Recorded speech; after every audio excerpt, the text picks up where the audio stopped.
시청자 여러분 안녕하십니까? 출발 성공 투자 박민영입니다.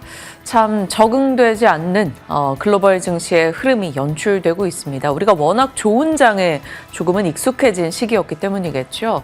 비트코인과 원자재 그리고 소프트웨어발 충격이 글로벌 장의 변동으로 확산되고 있습니다. 어제 국내 증시 삼성전자, SK 하이닉스를 중심으로 꽤나 큰 하락을 보였는데요. 외국인의 매도 규모가 상당했습니다. 그것을 또 다 받아낸 개인의 매수세, 이 이후에 이 순간을 어떻게 평가하게 될 것인가 참 고민이 되는데요. 전체적으로 시장 포트에 대한 정비 시간을 좀 가져봐야 될 것 같습니다. 각 이슈들 살펴가면서 전략 챙겨보시죠. 뉴욕장의 분위기 확인합니다. 위험 자산과 안전 자산이 동시에 빠지는 좀 특이한 현상이 나타나고 있습니다. 빅테크주들이 실적을 내놓고 기존에는 주가가 오르던 이 공식이 지금 시장에서는 또 통하지도 않고 있습니다. 3대 지수 오늘 다시 한번 힘겨운 하루를 보내갔습니다. 나스닥 지수가 1.6%, S&P 500 지수는 6,800선 바로 아래에서 거래를 마쳤습니다. 지난 10월부터 S&P 500 지수의 차트를 보면 6,800에서 지지를 받고 올라가고 다시 지지를 받고 올라가고 하는 패턴이 반복되고 있거든요. 그렇다는 면에서 6,800을 이제 찍었으니까 다시 반등이 나와주길 하는 바람이 있는데 앞으로의 흐름을 봐야겠죠. 오늘도 기술주들의 약세가 이어졌습니다. 어제 실적을 내놨던 알파벳이 크게 힘을 써주지 못했고 퀄컴과 마이크로소프트 등은 오히려 급락으로 진행이 됐던 하루였고요. 거기다가 은값이 급락세를 나타냈다라는 점 역시도 투심을 위축시켰습니다. 오늘 13.7% 선물 기준으로 방금 전에 체크가 됐던 수치이고요. 72달러대에서 거래가 되는 상황. 그러다 보니까 암호화폐에 대한 투심까지 추가로 위축이 되면서 비트코인과 이더리움도 12%대 급락세. 비트코인은 6,400달러 선마저 반납이 된 채 움직이고 있습니다. 정말 뼈아픈 64,000이죠. 정말 뼈아픈 하락을 경험하고 있는 암호화폐인데 일부 전략가들은 아직 바닥을 보지 않았다라는 시각들을 제기하고 있다라는 면에서 조금 더 신중한 전략이 필요할 것으로 보여집니다. 오늘 발표됐던 여러 가지 경제 지표들도 투심을 살리지 못했습니다. 어제 ADP 민간 고용이 생각보다 되게 부진하게 나왔잖아요. 그런데 오늘 발표됐던 주간 실업 청구 건수를 보니까 지금 실업자들이 많이 늘어나고 있는 상황이 확인이 된 겁니다. 23만 명대로 발표가 되면서 예상치를 웃돌았고 또 전주 대비해서도 크게 늘었는데요. 그런데 노동부의 졸지 보고서에 반영되어 있는 구인 건수, 그러니까 기업들의 구인 규모는 줄어들고 있는 실정인 겁니다. 654만 명대로 이게 2020년 이후로 가장 낮은 수준이고요. 그리고 챌린저 앤 그레이가 발표하는 감원 계획은 전달 대비 205%, 그러니까 3배나 급증하는 흐름이 나타난 겁니다. 기업들은 구인을 줄이고 해고는 늘리고 있는 추세가 확인이 되는 거고요.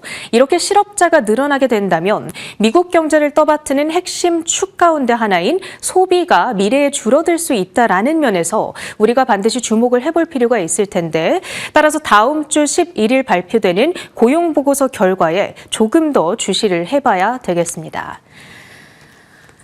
네, BTIG의 그 기술적 차트 분석 자료 조금 전에 말씀을 드렸었는데요. BTIG의 단기 시나리오는 이렇습니다. 6,800을 찍고 반등할 가능성이 있기 때문에 최근에 풀백이 나왔던 소프트웨어주가 반등을 하고 최근에 강했던 가치주, 방어주와 같은 필수 소비재가 차익 실현이 나오는 시나리오를 그리고 있다는 점도 참고를 해주시면 좋겠고요. 이제 미국 증시의 핵심 부담 요소 가운데 하나로는 알파벳의 하락이 꼽히고 있습니다. 사실 실적과 전망 좋았고요. 제미나이의 이용자 수가 크게 늘고 있다라는 점도 좋았습니다. 다만 문제가 됐던 것은 자본 지출 규모. 원래는 1,100억 달러 정도가 예상이 됐었는데 실제로는 1,850억 달러를 발표를 했죠. 이게 한화로는 약 250조 원 정도 규모인데 웬만한 중소국가의 1년 예산과 맞먹는 있는 규모를 투입하겠다. 이런 계획이 부담이 되고 있는 겁니다. 다만 다행히도 이후에 나오고 있는 전략가들의 코멘트를 보면 긍정적으로 그래도 나오고 있거든요. JP모건은 자본 지출을 정당화할 수 있는 탄탄한 기반을 가지고 있다라면서 목표가 $395를 유지하고요. 미즈호 역시도 클라우드의 성장이 가속이 되고 있고 지금의 수주 잔고와 보유 현금을 감안한다면 자본 지출은 크게 리스크가 되지 않는다는 시각, 목표가 $410로 상향 조정. 스티펠의 경우에는 AI가 위협이 되기 어려울 정도로 알파벳은 강점을 가지고 있다라는 시각과 함께 목표가 $346를 유지했습니다. 간밤의 종가는 $331대에 마감이 됐다라는 점도 함께 체크해 보시면 좋겠습니다.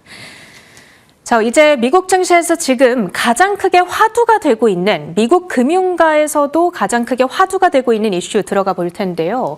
소프트웨어 급락세입니다. 과연 지금의 급락이 언제까지 지속이 될 것인가? 살아남는 기업들은 누가 될 것인가? 여기에 대한 해답을 얻기 위해서 저도 굉장히 고민을 요즘 많이 하고 있습니다.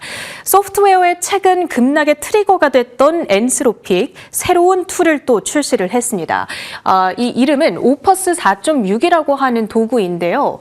금융과 지식노동에 특화되어 있는 새로운 AI 모델입니다. 기업의 재무자료와 규제 공시, 시장 데이터 분석을 해줄 수 있다라는 면에서 이제 파이낸스 업계로까지 이 AI의 위협이 현실화되고 있는 거고요. 한 번에 처리 가능한 데이터 규모가 대폭 늘어나면서 기존에 사람이 며칠씩 걸려서 했던 업무들을 한 번에 AI가 처리할 수 있다라는 것이 특징입니다.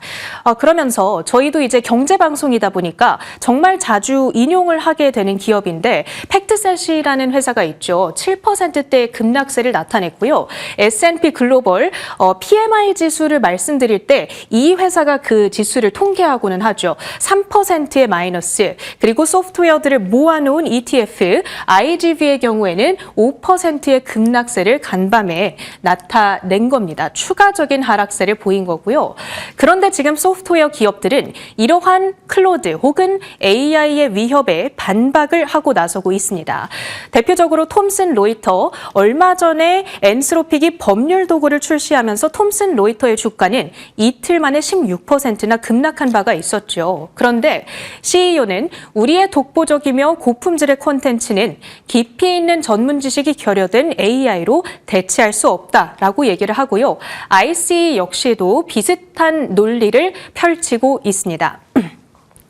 결론적으로 딥시크 충격에서 엔비디아가 살아남았고, 그리고 과거 IT 버블에서 마이크로소프트가 살아남았었고, 그리고 지금 소프트웨어 기업인 오라클, 레리 앨리슨 회장은 더 이상 소프트웨어만으로는 먹고 살기 어렵겠구나라는 판단하에 엄청난 부채를 떠안으면서 네오 클라우드 기업으로서의 급진적인 변신을 추진하고 있습니다. 사스 기업들은 결국에는 이렇게 자신만의 독보적인 강점을 특화된 어떤 경쟁력을 지닌 기업들만 살아남는 구조로 갈 수 있지 않을까, 이런 예상을 하게 되고요. 그렇다 보니까 소프트웨어 기업들 간의 인수합병이라든지 기술 혁신 등이 가파르게 진행되는 향후 몇 달간의 흐름이 예상이 되기도 합니다. 종목들의 분위기로 조금 더 자세하게 들어가 볼 텐데요. 오늘도 소프트웨어 진영의 낙폭이 깊었습니다. 마이크로소프트, 오라클, 팔란티어, 그리고 이쪽에 위치한 앱 러빈까지 깊은 조정을 받아가는 하루였습니다. 그 밖에 일라이릴리와 노보노디스크, 비만약 투탑의 8% 안팎의 약세도 눈에 띄고 있죠. 힘센허스가 위고비 알약의 복제품을 출시하겠다고 예고를 했습니다. 그런데 가격은 거의 절반입니다. 그렇게 된다면 수요가 당연히 이쪽으로 몰릴 수밖에 없겠죠. 노보노디스크는 일단 법적 대응을 시사한 상황이지만 양사의 낙폭 피해가지는 못했습니다.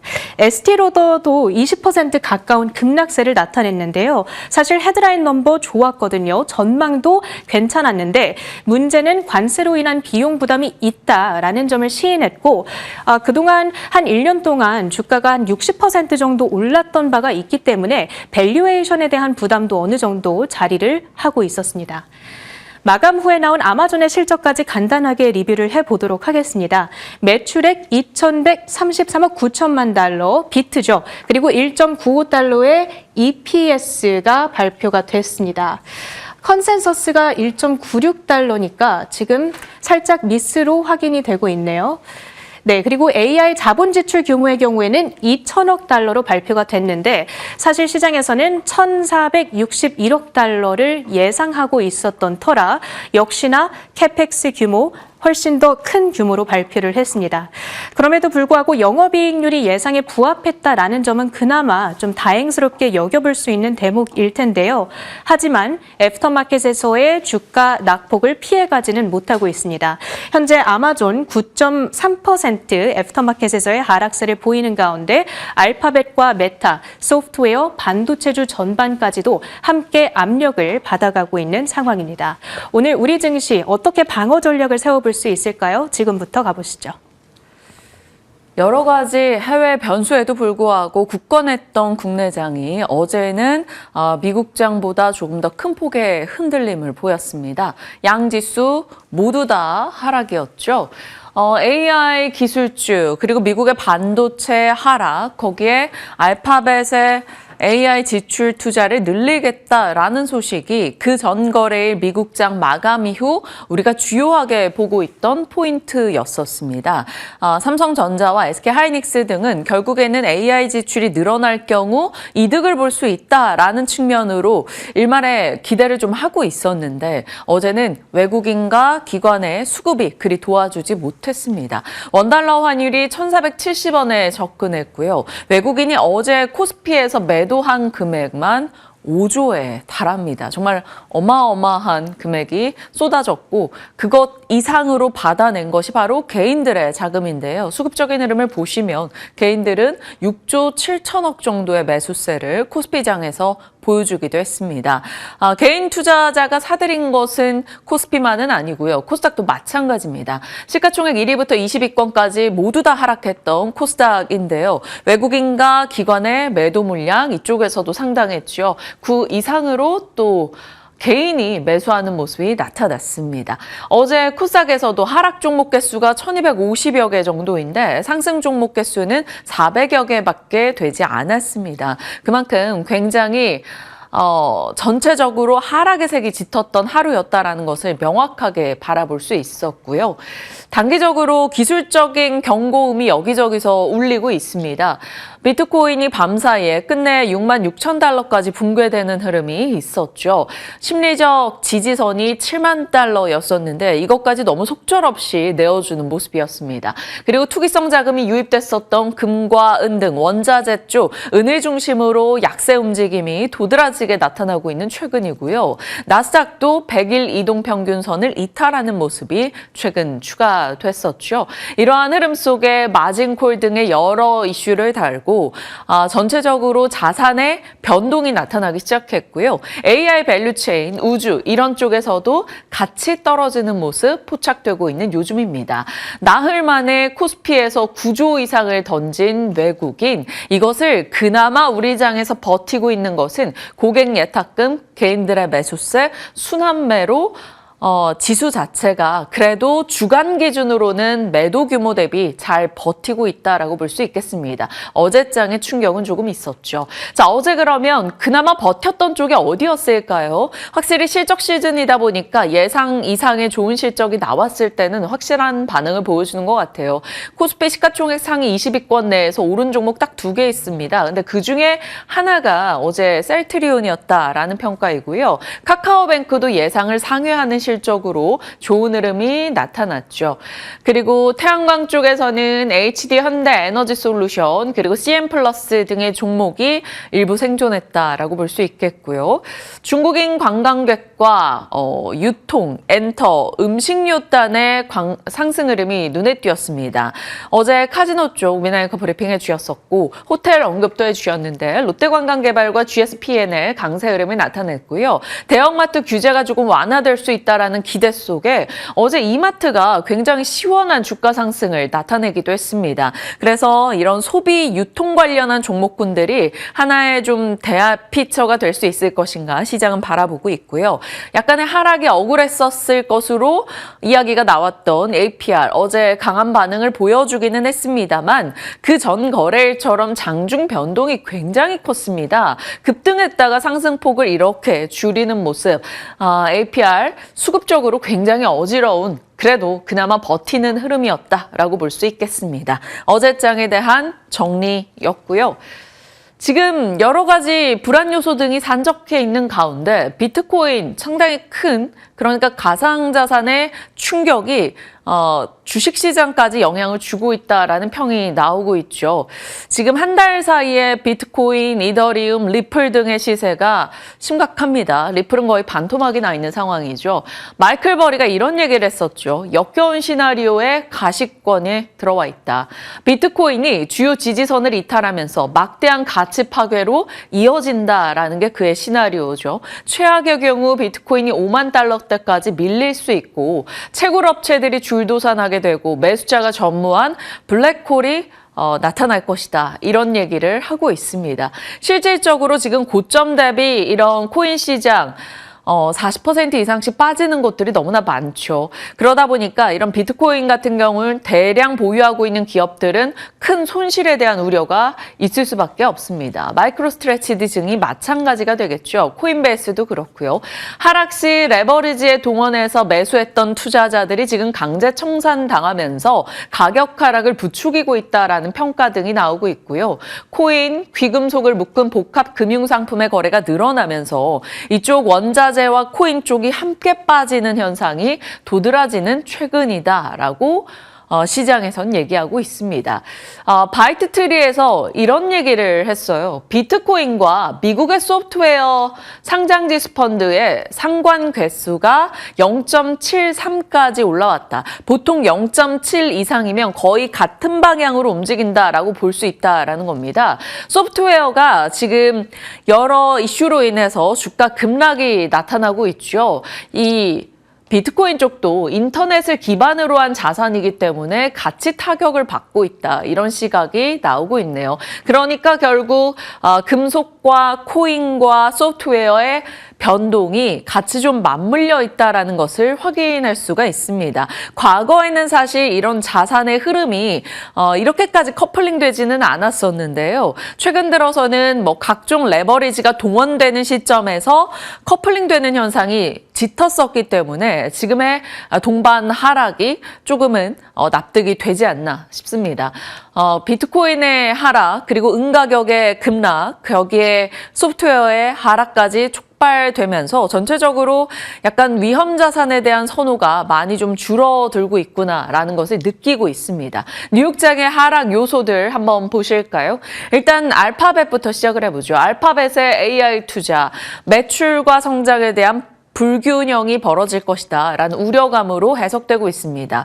정말 시장이 좋게 해석한다면 결국 AI 지출이 반도체 진영의 투자로 이어질 것이고 반도체 쪽은 견딜 수 있을 것이다 라는 일각의 긍정은 남겨뒀습니다. UBS 측에서는 AI 지출이 확대되고 더 이상 긍정적이지 않다라는 평가를 내렸죠. 실제로 AI 지출 확대 이야기를 꺼낸 아마존도 일단 애프터에서는 하락하고 있습니다.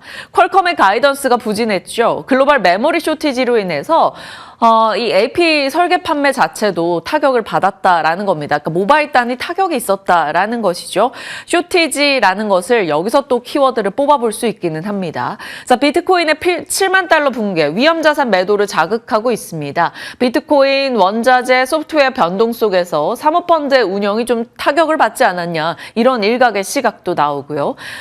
리사쿡 연준 이사는 디스인플레가 정체되고 있다. 그래서 금리 인하에 대한 기대에 조금 제동을 거는 언급까지 나왔습니다. 여기에 미국의 기업 감원이 2009년 이후 가장 세다 보니 고용의 타격, 경기에 대한 우려까지 일부 등장했죠. 전체적으로 내용은 약간 혼재될 수 있으나 부정적으로 해석되는 여지들이 꽤 많았었기 때문에 시장은 떨어졌고요. 뉴욕장의 변동이 조금씩 커지고 있습니다. 그 급락의 주연에는 소프트웨어가 있겠죠. 엔트로픽의 여러 소프트웨어 서비스, 클로드 코워크나 클로드 리걸 등의 기존의 소프트웨어 기업들의 점유율을 이쪽에서 대체할 수 있는 프로그램 등이 많이 나오고 있다라는 겁니다. AI로 인해서 이 소프트웨어 기업들의 효율성이 개선되는 것 그 이상으로 AI 지출 투자한 다음에 이쪽으로 점유율을 빼앗길 경우 기업들의 이익이 줄어들 수 있다라는 그 공포가 더 큰 상황이라는 거죠. 그래서 소프트웨어 관련한 미국 기업들의 주가 하락이 꽤나 큰 요즘입니다. 과매도권에 위치한 소프트웨어 기업 비율이 어느덧 73%에 달하죠. 스노우플레이크, 바로니 시스템, 오라클, 팔란티어 등의 종목들이 큰 폭으로 밤사이도 떨어졌습니다. 자, 이런 상황이다 보니까 소프트웨어 종목들이 하락하고 있고 소프트웨어 종목들이 AI 지출 투자를 조금 보수적으로 책정하게 된다면 반도체도 추후 흔들릴 수 있다라는 우려감이 등장하면서 반도체 진영도 그리 좋지는 않은 요즘이었는데 그럼에도 불구하고 이들의 지출 투자 멈출 수 있겠느냐. AI에 대한 패러다임 전환 속에서 지출 투자는 계속하게 될 것이고 그런 경우 그들에게는 부담이겠으나 하드웨어, 반도체 장비 등의 이런 실물 쪽에서는 반드시 투자를 해 나가야 된다라는 시각도 있습니다. 그러다 보니까 밤사이 미국장에 흔들림이 있었음에도 불구하고 반도체 진영은 그래도 좀 버티는 모습이 있었죠. 자, 소프트웨어는 혹한기 고점 대비 정말 살벌하게 빠졌어요. 피그마 83%의 급락을 보였고요. 오라클도 어느덧 50% 이상의 고점 대비 떨어져 있는 모습. 팔란티어 마찬가지고요. 먼데이닷컴 70%, 세일즈포스, 서비스나우 고점 대비 40에서 50%의 하락을 기록하고 있는 요즘입니다. 정말 말 그대로 혹한기죠. 자, 그럼에도 불구하고 반도체는 소프트웨어의 혹한기에 크게 연동되지 않았던 최근인데 앞으로는 어떨지 조금 조심스럽긴 합니다. 다만 들려오고 있는 소식은 여전히 반도체 진영은 쇼티지라는 것이 명확하죠. 엔비디아가 30년 만에 신규 게임용 GPU를 출시하지 않겠다라고 밝혔고요. TSMC 생산 능력의 한계치에 도달하고 있다. 서버용 CPU도 공급 부족이다. 그래서 캐파 증설을 각국에서 서두르고 있죠. 마이크론이나 국내도 마찬가지고요. 한국산 못 구해서 미국의 델이나 HP 등의 PC 업계에서 중국산 메모리를 도입하는 걸 검토 중이다. 물론 범용 PC D램이 되겠죠. 이쪽으로 검토 중이다. 오죽하면 이쪽에까지 손을 내겠느냐라는 시각들이 나옵니다. 자, 한국도 일단 증설에 동참을 하고 있죠. 단독 뉴스긴 합니다만 삼성전자가 HBM4용 D램만 월 12만 장 규모로 증설에 나선다라는 소식이 있고요. S&P에서는 SK 하이닉스의 신용 등급을 폭풍 상향했다. 이런 언론 보도가 있었습니다. 등급 전망을 이제 긍정적으로 보고 있었는데 이것을 지난 반년도 채 되지 않아서 전망을 올렸는데 또다시 올렸다. 그만큼 굉장히 좋게 보고 있다라는 겁니다. 그도 그럴 것이 메모리 칩 가격이 이미 1분기에만 90% 올랐기 때문에 삼성전자, 하이닉스, 마이크론에 대해서는 큰 이익이 뒤따라주고 있다라는 겁니다. 실제로 1월 삼성전자 33%, SK 하이닉스, 마이크론 모두 40% 내외 상승을 기록할 만큼 이익의 받침에서 주가가 강하게 올라왔죠. 다만 2월 들어서는 조금씩 이런 여러 가지 증시 변동 속에 단기 상승 부담을 느끼면서 하락하는 모습이 있기는 합니다. 어떨지 상황을 좀 지켜봐야겠죠. 우선은 반도체 진영은 아직까지 시장 대비 훨씬 우위를 점하고 있다라고 볼 수 있겠습니다. 자, 반도체 뉴스에 대한 해석인데요. 삼성전자 평택 4공장 중심으로 신규 D램 생산 능력을 20% 상향한다라는 소식입니다. HBM4 주 재료인 10나노급 6세대 D램 생산량을 늘린다라는 거고요. 월간으로 많게는 12만 장 웨이퍼를 생산할 라인을 구축한다입니다. 그러면 여기에서 뽑아볼 수 있는 관련주, 이슈 측면에서 좀 보시겠지만 관련주로는 증설이나 설비, 인프라 환경 측의 종목들 이 정도가 되겠고요.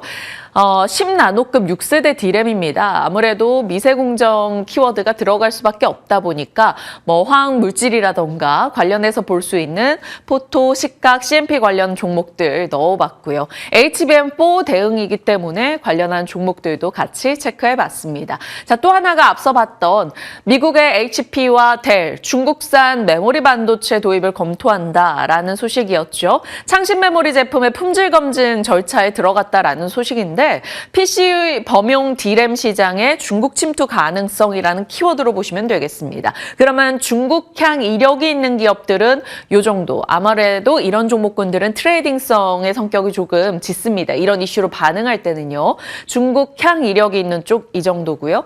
성능보다는 PC 범용 D램이기 때문에 이 불량률이 중요합니다. 그래서 검사나 테스트 쪽 넣어봤고요. 중국과 관련해서 조금 소재 이력이 있는, 부품 이력이 있는 쪽 저 정도인데요.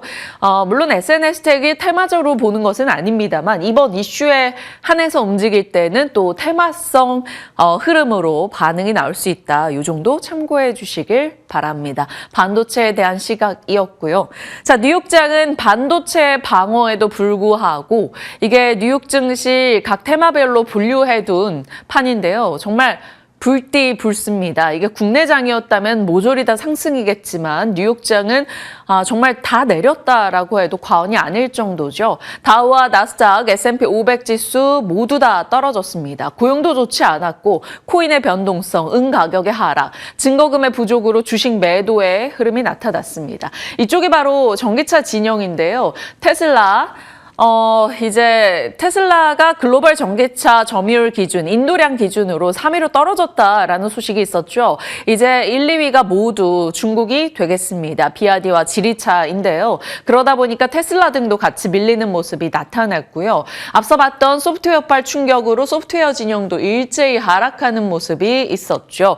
그리고 헬스케어가 그나마 다른 쪽이 낫기는 했는데 위고비 알약복 제품 이슈로 노보노나 일라이릴리가 같이 빠졌다라는 점도 헬스케어 진영의 하락을 야기했고요. 이쪽이 코인입니다. 비트코인, 이더리움, 리플 등이 급락했죠. 코인, 블록체인 관련한 쪽의 주가 하락도 같이 나타났습니다. 그나마 반도체 장비단이 버텼다라고 볼 수 있겠어요. 램리서치 등의 이런 반도체 장비주들은 오늘의 시세 대비 확연히 선전하는 모습이 있었고요. 그래서 필라델피아 반도체 지수의 하락폭이 지수보다는 조금 적지 않았나 파악할 수 있습니다. 애프터마켓에서는 아마존 2천억 달러 투자 예고 속에 10% 하락하는 흐름이 있었는데요. 어찌 해석이 될지 조금 지켜보도록 하겠습니다. 전체적인 뉴욕장의 분위기 살펴봤고요. 자리 옮겨서 다른 내용들 정리를 해보도록 하죠.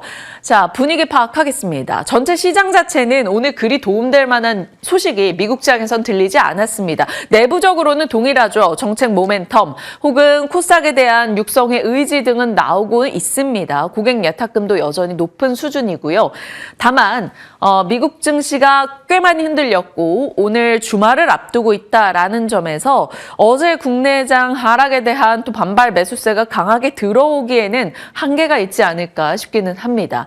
자, 시장 참여자들은 그럼 어느 정도 조정에 대해서 고민하고 미리 좀 포트를 어떻게 할까 시나리오를 짜볼 필요는 있겠죠.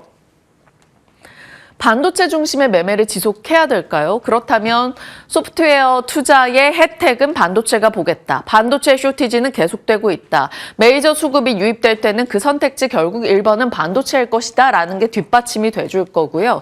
반도체 중심의 매매를 조금 내려놓고 순환매에 동참하겠다라고 했을 땐 지금은 중국 관련한 관광객이 유입됐을 때 소비주들이 시장 대비는 우위에 있습니다. 그것이 유통이 됐든 혹은 호텔이나 카지노가 됐든 간에요. 저평가 업종 혹은 모아갈 서브 섹터에 대한 관심을 지속할지 원전이나 전력 등이 되겠는데요. 모아갈 서브 섹터로 넣어본다면 이것이 AI 밸류 체인이긴 합니다만 안정적으로 꾸준한 시세를 내고 있는 쪽이죠. 일론 머스크, 전력이 부족해서 결국에는 칩이 쌓이고 가동되지 못하는 순간에 대한 우려를 하고 있다라는 목소리가 있었습니다. 전력 쇼티지가 그만큼 AI 병목에서 가장 큰 부분을 차지하고 있다라는 키워드인 거고요.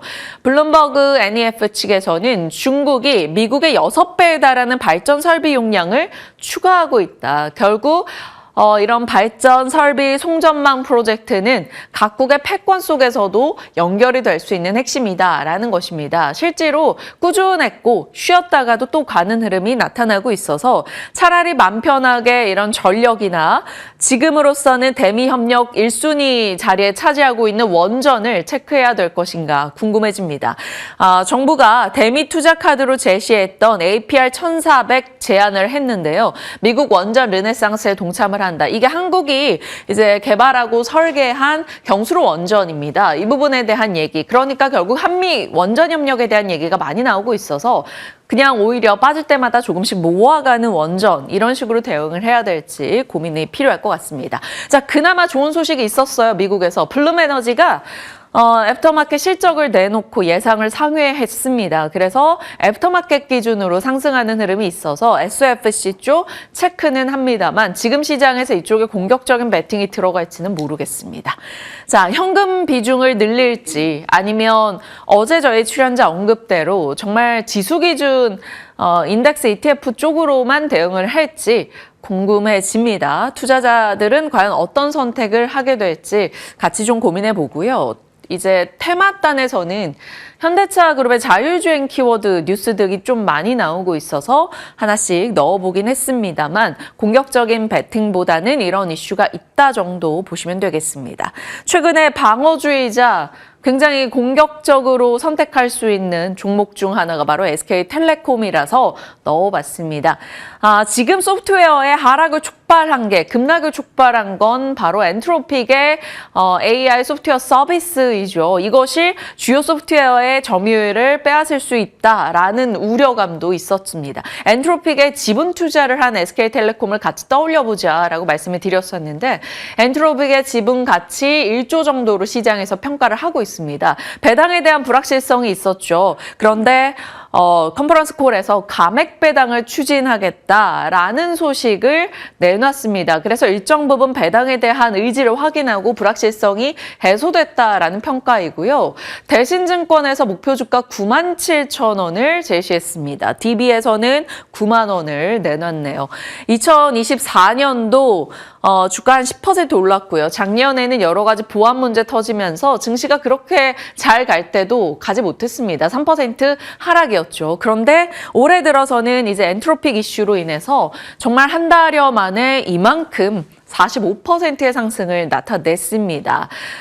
이 정도 주가 수준을 떠올려 본다면 2000년도를 떠올릴 수 있는데 아마 2000년도에 SK텔레콤이 시총 2위였던 때가 있었습니다. 그 시절 정도까지 굉장히 강한 흐름이 나타나고 있는 상황인데요. SK텔레콤 방어주의지만 굉장히 공격적인 엔트로픽의 모멘텀을 가져가는 종목으로 올해가 어떨지 궁금해지기도 합니다.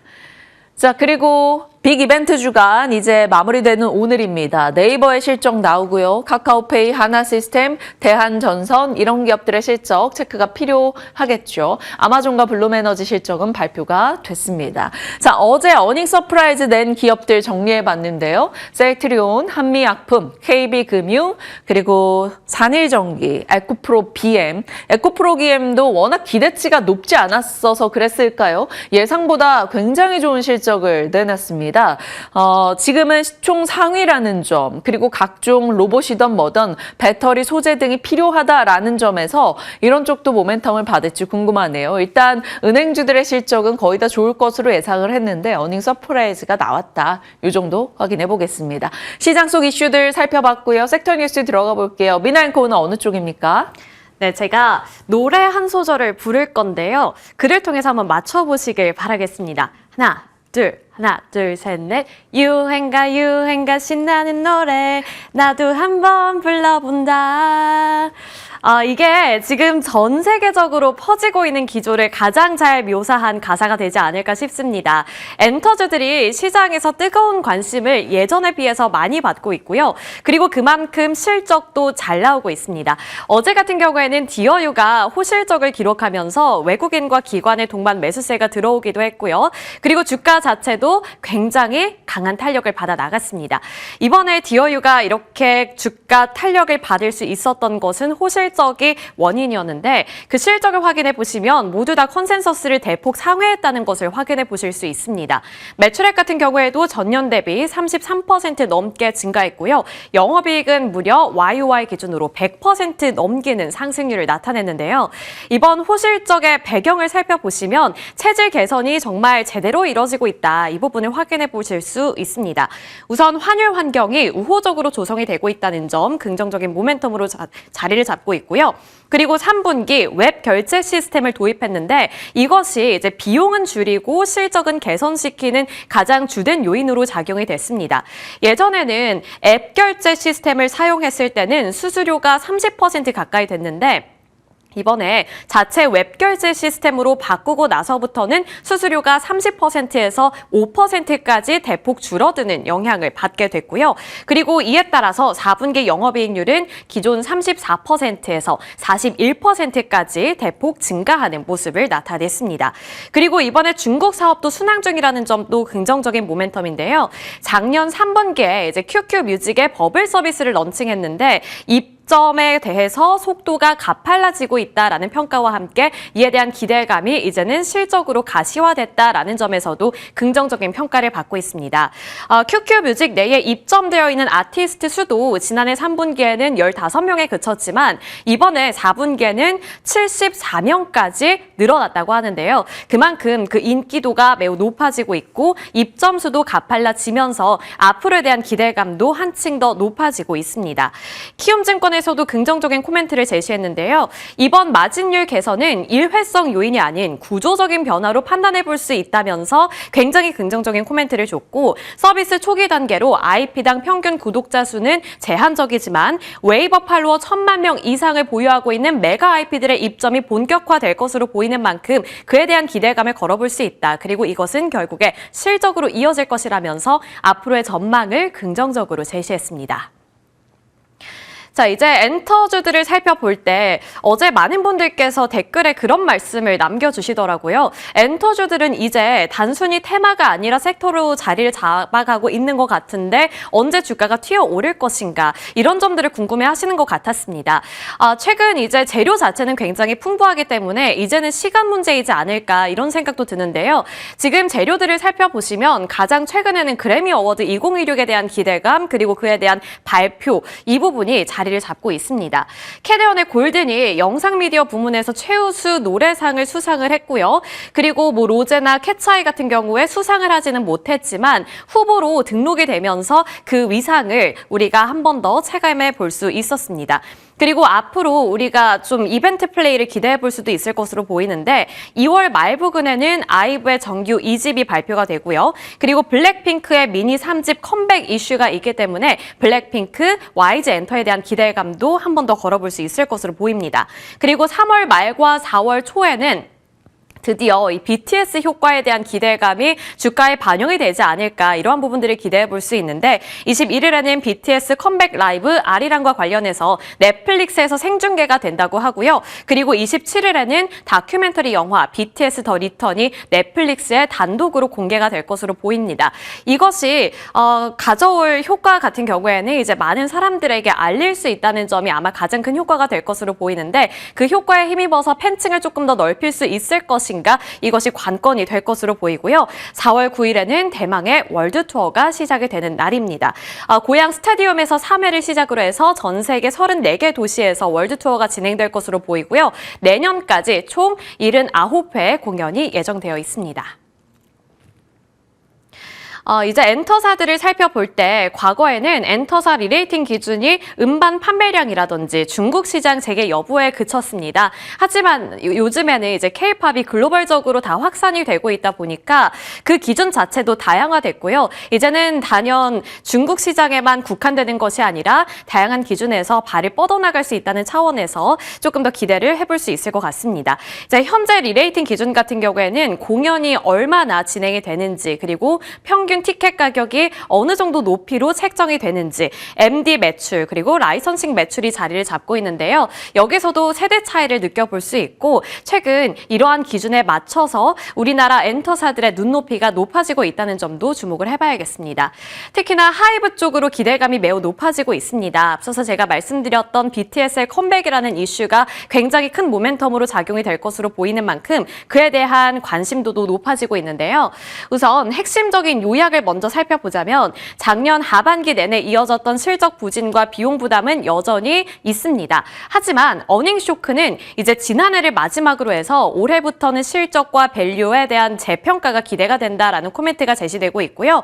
4분기 실적 자체는 부진할 것으로 예상이 되고 있습니다. 컨센서스를 대폭 하회할 것으로 보이고 있지만 전망이 밝다는 점에 조금 더 베팅을 거는 분위기가 나오고 있는 거고요. 하나투자증권에서는 북미 사업 구조조정 그리고 라틴 신인 대비 비용 부담이 4분기에 이제 끝이 나고 올해부터는 BTS를 중심으로 이익이 견인될 것을 예상해 볼 수 있다면서 장밋빛 전망을 제시했습니다.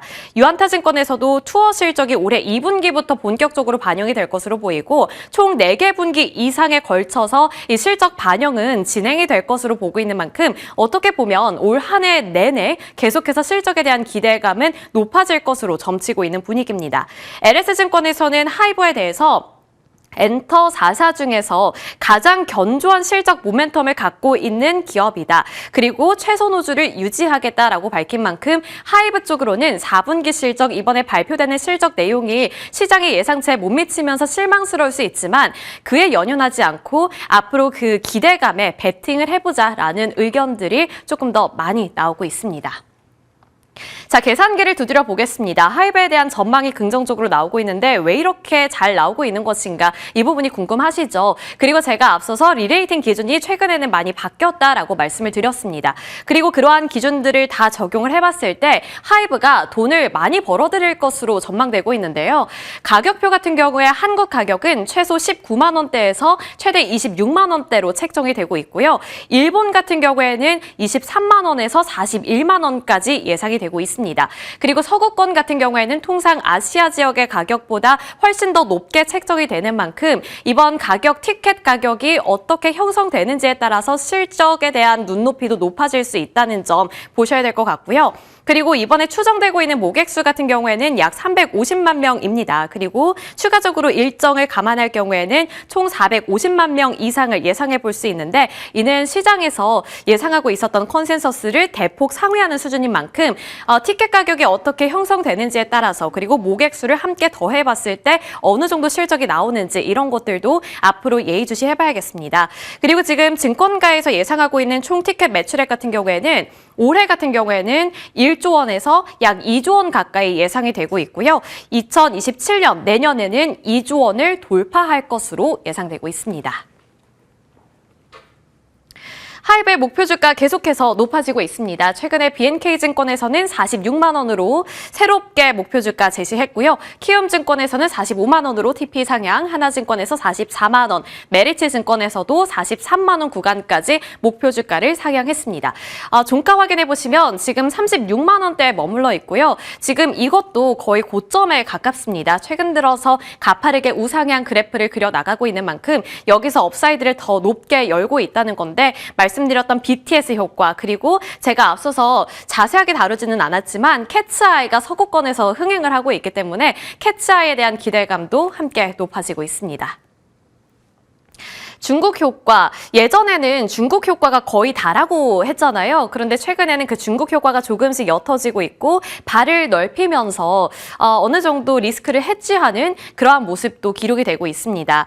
특히 SM과 JYP 같은 경우에는 예전 10년 전 제가 중학교, 고등학생 때까지만 해도 중국 시장이 굉장히 큰 시장이었는데 최근에는 중국 시장이 없어도 실적 개선세를 이뤄낼 수 있는 기업으로서 SM과 JYP가 재평가 받고 있습니다. 있습니다. SM 같은 경우에는 작년 4분기 시장 기대치 하회에도 엔터 내에서 가장 편한 선택지가 될 것이라는 하나투자증권의 코멘트를 살펴볼 수 있었는데요. 기존 IP를 활용을 해서 그리고 기존 지역을 활용을 해서 견조한 성장 그리고 자회사 실적 개선세가 긍정적인 요인이다라는 평가를 받고 있고 앞서서 말씀드렸던 디어유의 성장이 고무적이라는 점도 SM 쪽으로는 긍정적인 효과로 반영이 될 것으로 보입니다. 멀티플과 실적 모두 다 더 이상 하향 조정될 여지가 없다라고 말을 하고 있는 만큼 실적에 대한 기대감 그리고 그에 힘입어서 주가가 탄력을 받을 것이라는 전망 함께 살펴주시길 바라겠고요. JYP 같은 경우에는 NH투자증권에서 고연차 라인업의 음반, 공연 성장세, 저연차 라인업의 존재감이 확대가 되면서 이것들이 시너지 효과를 낼 것이다. 그리고 결국에는 리레이팅 될 것이다 라고 말을 하고 있습니다. 포트폴리오가 결국에는 균형을 이루고 있다는 건데 한쪽에 너무 의존도가 높거나 치우쳐지지 않고 여러 군데에서 지금 매출을 땡겨올 수 있기 때문에 안정적인 포트폴리오를 갖고 있다는 점 그리고 그것은 실적의 변동성을 낮춰주는 요인으로 작용을 할 것이기 때문에 JYP에 대한 안정적인 성장도 기대를 해보자라는 의견이 제시되고 있습니다. 엔터즈가 이제는 예전에는 약간 테마성 움직임을 띄었는데 요즘에는 하나의 섹터로 자리를 잡아나가고 있는 분위기고요. 그리고 실적이 실제로 뒷받침이 되고 있는 흐름 나타나고 있습니다. 이번에 BTS 컴백이라는 화력이 주가에 어떻게 반영이 될지 눈여겨보셔야 될 것 같고요. 실적을 안고서 올 한 해 동안 날아오를 수 있을지 그리고 탑픽으로 꼽히고 있는 하이브를 노려보는 것이 가장 유리한 전략일지 저희와 함께 가늠해 보시길 바라겠습니다.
네, 시장에 대한 고민 같이 나눠가도록 하겠습니다. 일단 오늘까지 이제 주요 기업들의 실적들이 꽤 많이 나올 텐데요. 네이버 실적이 나왔네요.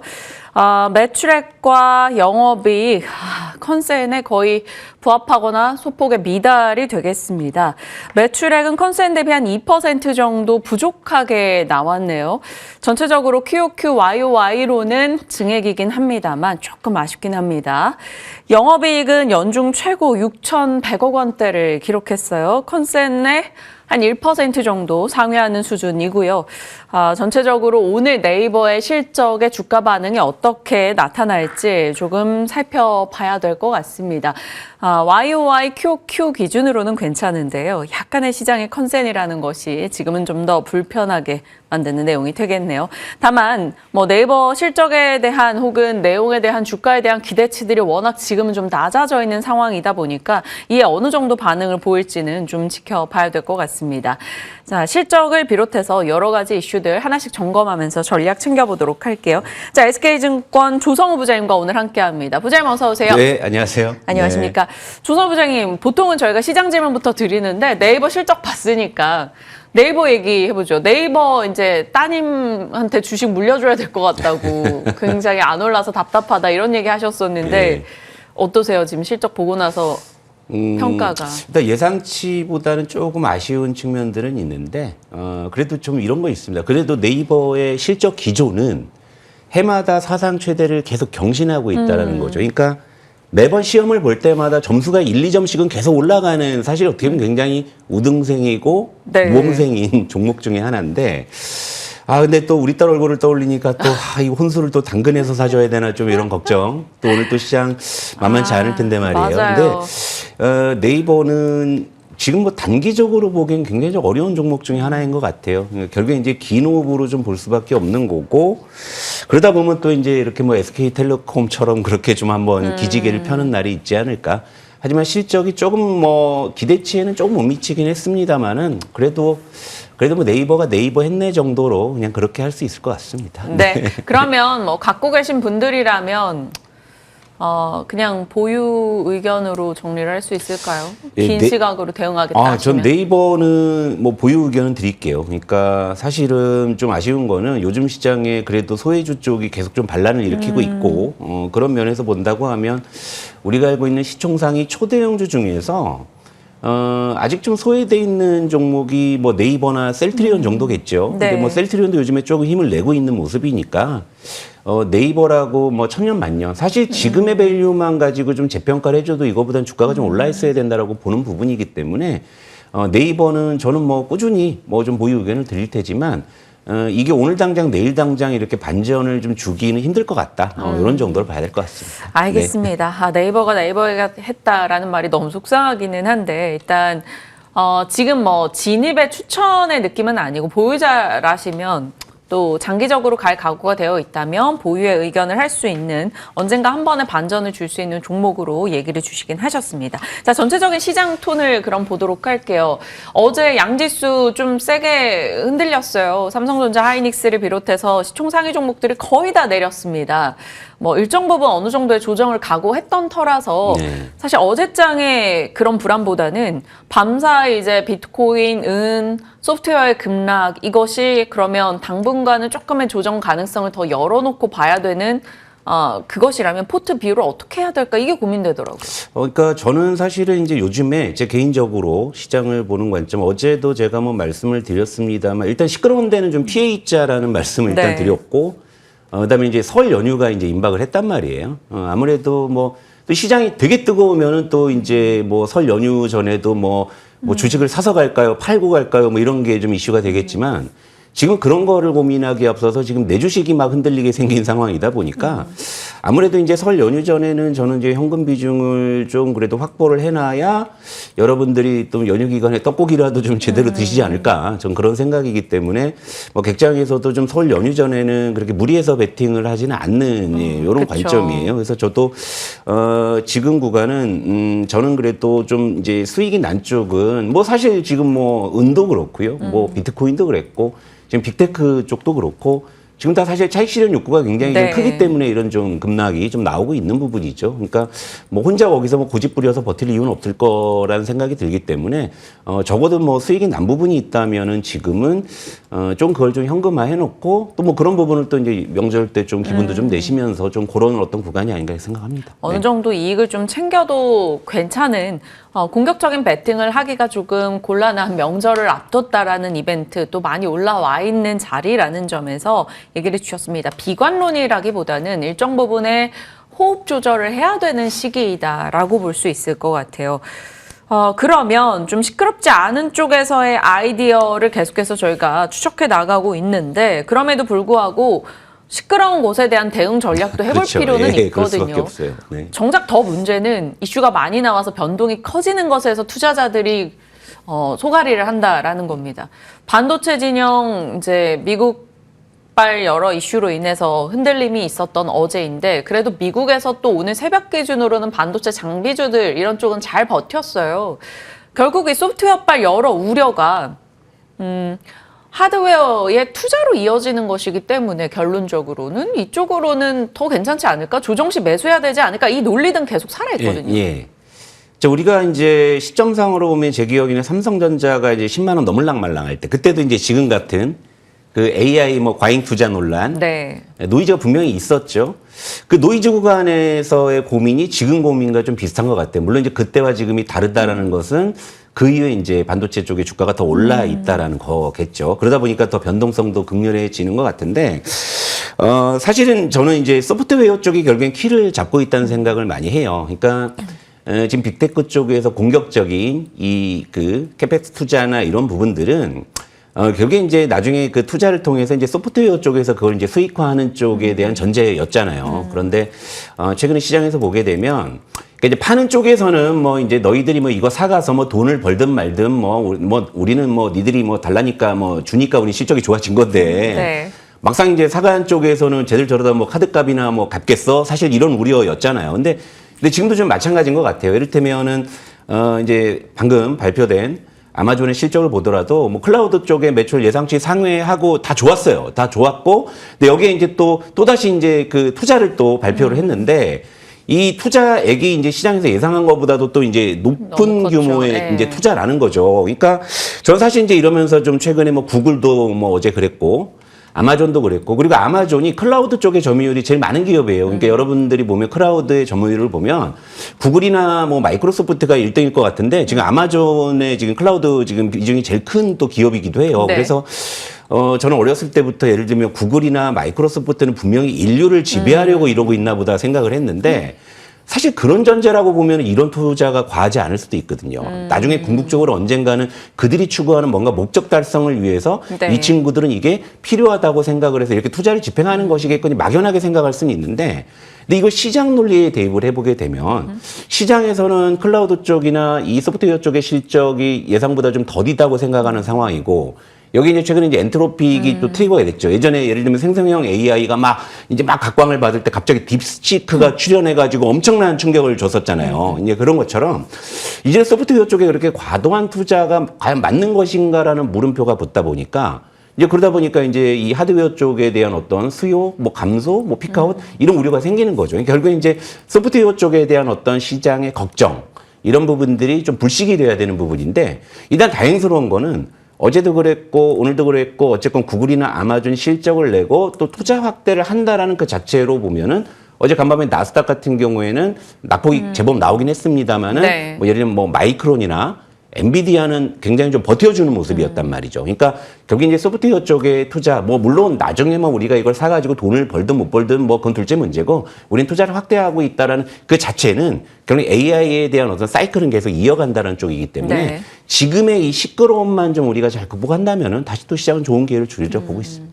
네. 우리가 사실 뭐 딥시크 때도 이런 이슈를 겪어봤잖아요. 이번에 뭐 결은 좀 다르긴 합니다만 결국에는 AI 수익성, 뭐 수요와 이제 투자와 뭐 이런 여러 이슈 속에 균형을 어떻게 찾아가는가에 대한 고민이 계속 이렇게 저울질 형태로 나타나는 것 같아요. 근데 이번에 어떻게 될지 모르겠으나 우선적으로 한 번의 학습 효과를 겪어봤기 때문에 또 잘 노이즈를 극복하는 시기를 기대해 봐야 될 것 같습니다.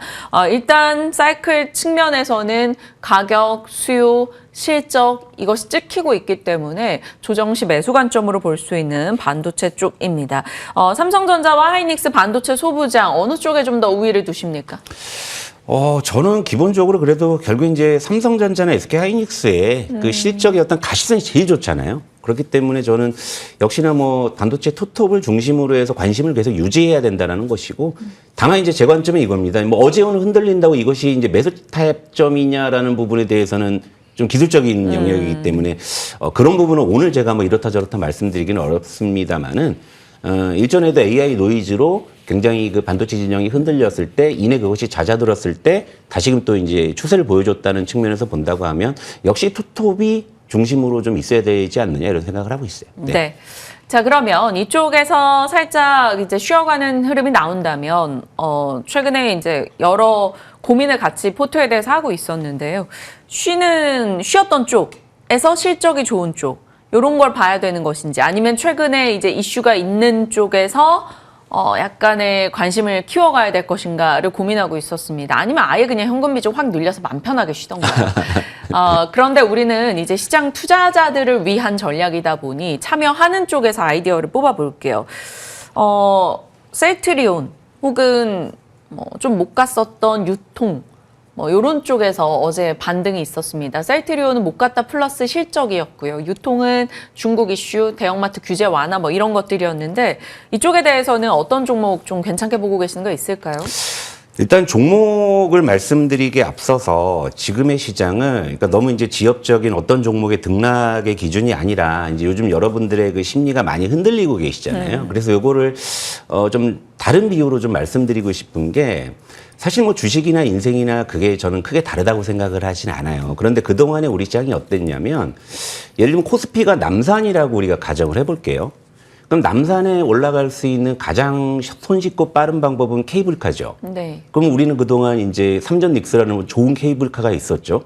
그러다 보니까 그걸 타고 남산에 굉장히 쉽게 올라갔어요. 근데 지금 그 케이블카가 뭐 어떤 기술적인 문제로 좀 흔들리고 있다 보니까 지금은 이제 투자자들이 케이블카 타고 남산 가려니까 조금 이렇게 조심스러워진 거죠. 그러다 보니까 어떻게 그럼 남산 올라가야 될까요?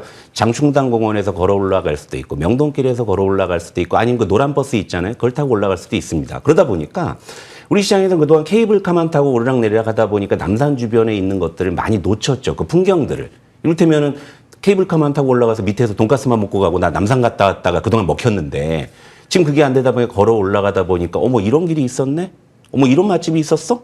이렇게 되는 거잖아요. 근데 그게 지금 순환매예요. 지금 순환매가 그런 저는 그 이치로 저는 지금 벌어지고 있다라고 보는 거거든요. 그리고 우리 시장은 또 어땠냐면은 그동안에는 그 너무 그러니까 묵묵히 정말 돈 잘 벌고 성장하고 이익을 누적해왔던 그런 기업에 이 코스피 5천 질주할 동안 너무 푸대접 버렸던 것도 있었죠. 그리고 이제는 좀 그들이 좀 서운할 수도 있는 타이밍에 이제 그쪽에 조금씩 이제 손님들이 들어오는 거죠. 케이블카 타고 올라가니까 우리 가게 왜 손님이 없고 왜 우리 가게에선 국수를 안 사 먹지 뭐 이럴 수 있는데 네. 이제 이쪽에 손님이 들어오는 거예요. 왜냐하면 이제 케이블카를 안 타고 이제 다른 루트로 이제 남산을 올라가는 투자자들이 이제 서서히 늘어나고 있으니까 그런 관점에서 순환매를 이해하신다면 지금 시장의 작용이 여러분들께도 좀 손쉽게 이해가 되실 것 같아요. 그래서 제가 어제 나왔을 때도 기존 주도주의 조정시 매수냐 아니면 이제 순환매를 통한 소유주의 반격이냐라는 두 화도에서 네. 제가 무게추를 둔 쪽은 역시 이제 좀 소외주 쪽에 좀 순환매를 말씀을 드린 거였죠.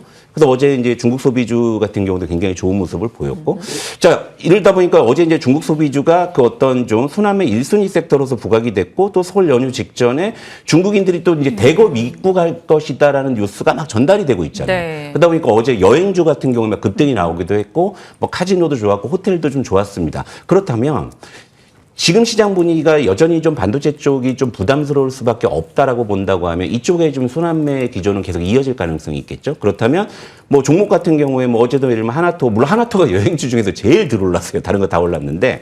근데 예를 들면 이제 이쪽에 지금 이제 서서히 손님들이 모이고 있기 때문에 그럼 이제 예를 들면 어제 뭐 상하같이 모두토를 따라갈 거냐 저는 그런 걸 권장하지 않습니다. 물론 덜어는 하나토가 여전히 매력적일 수가 있고요. 어제 음식료를 좀 보자고 했는데 농심 같은 경우도 어제 바닥권에서 지금 기지개를 펴고 있죠. 왜냐하면 또 자산주니까. 그러니까 결국엔 중국 소비주, 뭐 자산주 아니면 말씀하신 셀트리 어제 또 코스피 제약 쪽이 좀 좋았어요. 왜냐하면 그동안 좀 덜 올랐던 측면들이 네. 있으니까. 그러니까 이런 쪽에서 여러분들이 좀 기회를 보실 수 있는 측면들은 분명히 있고 지금 막 흔들리고 있는 이제 빅테크 쪽 반도체 쪽은 아무래도 연휴 직전에 좀 그런 어떤 차익 실현 욕구가 크다고 했을 땐 지금 이쪽에서는 일부 차익 실현하면서 그 부분을 현금화해 놓는 부분이고 일정 부분은 좀 순환매 쪽에 좀 접근하시는 거죠. 이런 쪽에 좀 관점을 가시고 있습니다. 네, 좋습니다. 그러면 조금 상대적으로 좋은 기업임에도 불구하고 덜 갔던 쪽에 순환매 성격으로 관심을 둘 수 있는 포인트들을 좀 잘 잡아보자 이렇게 얘기해 주셨는데 문득 그거 궁금하네요. 재건에 대한 키워드는 어떻게 잡고 계시는지 한 번씩 재건에 대한 언급을 주실 때가 있었는데 요즘엔 좀 잠잠하셨잖아요. 네. 그러니까 지금 우크라이나 재건도 막 협상이 막 이루어지고 막 네. 간밤에도 막 소식이 전달되고 하는데 근데 이걸 재건주에 대해서 제가 어떤 접근 의견을 드리자는 게 아니라 결국에 이제 재건주가 최근에 또 움직였던 그런 배경에는 그 재건주 같은 경우에도 그동안 사실 굉장히 좀 이 소외돼 있었던 쪽이었거든요. 그리고 이제 또 재건주 내에서는 이게 사실 오비락인지 어쨌건 지금은 어떤 식으로든 순환매가 돌 때 플러스 알파로 뭐가 이제 지금 붙냐면 저 PBR이 붙어요.